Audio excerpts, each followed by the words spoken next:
गंगा के किनारे एक लड़का रहता था, नाम अड़ैया।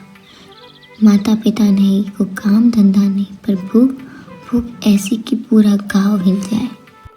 हे ठाकुर जी, आज कुछ कर दो, खाने का चक्कर बहुत हैवी हो रहा है। मेरी झोपड़ी के भाग आज खुल जाएंगे, राम आएंगे, राम आएंगे, आएंगे राम आएंगे। किसके पुत्र हो और यहाँ क्या कर रहे हो? मेरे माता पिता नहीं है, मैं गंगा के किनारे रहता हूँ। तो फिर मेरे साथ आश्रम में चलना। मैं आश्रम में अकेला रहता हूँ, तेरे साथ रहते मुझे बहुत आनंद होगा। मैं आपके आश्रम आऊंगा, लेकिन मेरा शरीर देख लो बाबा जी। मतलब क्या कहना चाहता है तू?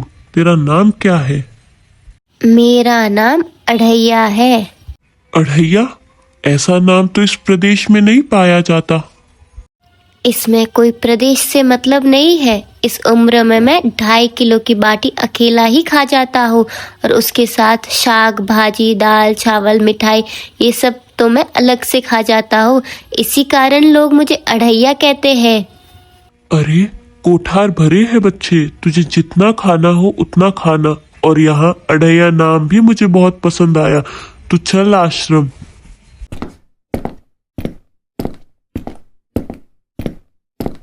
आप कहोगे उतना काम करूंगा बाबा जी, लेकिन खाना खिलाने में कोई कमी मत रखना। 2.5 किलो की बाटी तो चाहिए ही मुझे, फिर खुराक ही बढ़े तो कुछ कह नहीं सकते। अरे भाई तू खाना, जितना खाना हो उतना। ये हमारा आश्रम है, यहाँ तुझे जितना खाना हो उतना खाना। लेकिन हमारे आश्रम का एक नियम है कि एकादशी के दिन उपवास होता है। मतलब उपवास के दिन क्या करना होता है? उस दिन आश्रम में चूल्हा नहीं जलेगा, उस दिन भूखा ही रहना होता है। वो महीने में कितनी बार आती है एकादशी? 2 बार, एक पूर्णिमा की एकादशी और एक अमावस्या की एकादशी। तो 2 दिन भूखा रहना पड़ेगा। नमो नारायण, मैं जा रहा हूँ। पर क्यों? नहीं बाबा जी, एकादशी के दिन उपवास करने पड़े ये मुझे पसंद नहीं। पर 15 दिन में एक बार तू फल भरपेट खा लेना और दूध ज्यादा पी लेना। नहीं बाबा जी, बाटी तो चाहिए ही, वो भी 2.5 किलो। पर आश्रम का नियम है ये। वो जो भी नियम हो, या तो नियम सुधारो या फिर मुझे जाने दो बाबा जी। अड़ैया घाट के किनारे बैठकर रो रहा होता है और वो ठाकुर को याद करता है। ठाकुर, सबको मिलती है रोटी, फिर मुझे क्यों नहीं? आप सबको भोजन करवाते हो, फिर आप मुझे क्यों नहीं करवाते?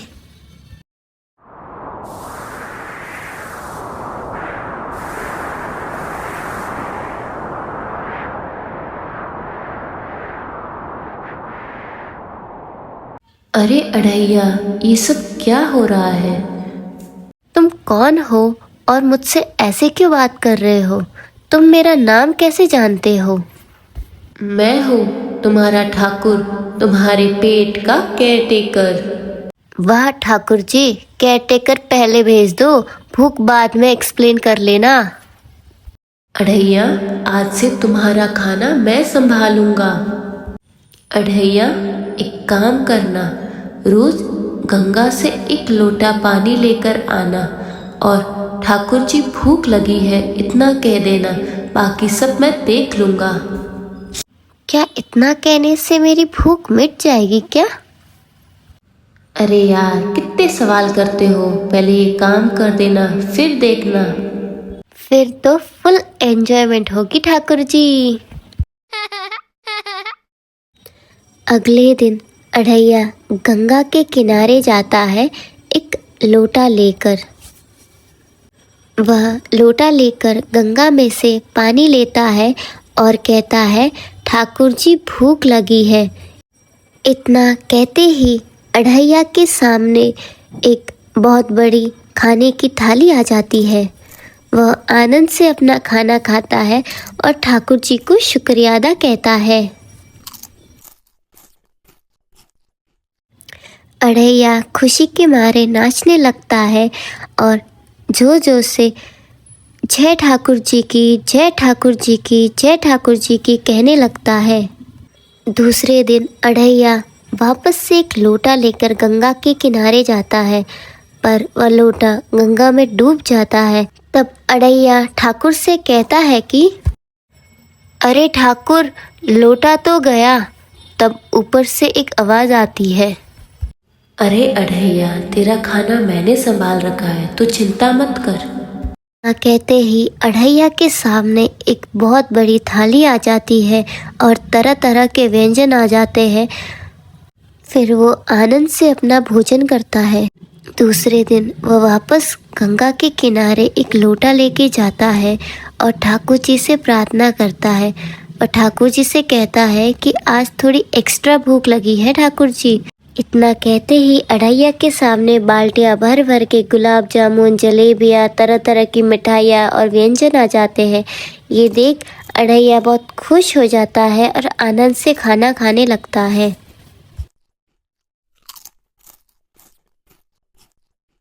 अढ़ैया के साथ हो रहा चमत्कार गांव के कुछ लोग देख लेते हैं और वो आश्चर्यचकित हो जाते हैं। अरे, अढ़ैया के साथ तो बहुत बड़े चमत्कार हो रहे हैं। ये तो बिना काम के ही पेट भर रहा है।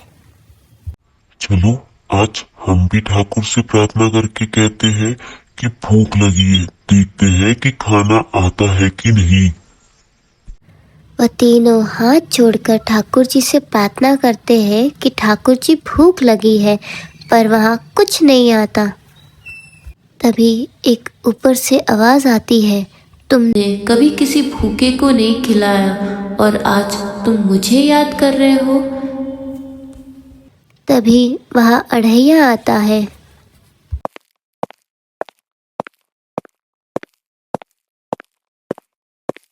देखो भाई लोग, ठाकुर जी भी उन्हीं का पेट भरते हैं जो दूसरों का पेट भरने की सोचते हैं।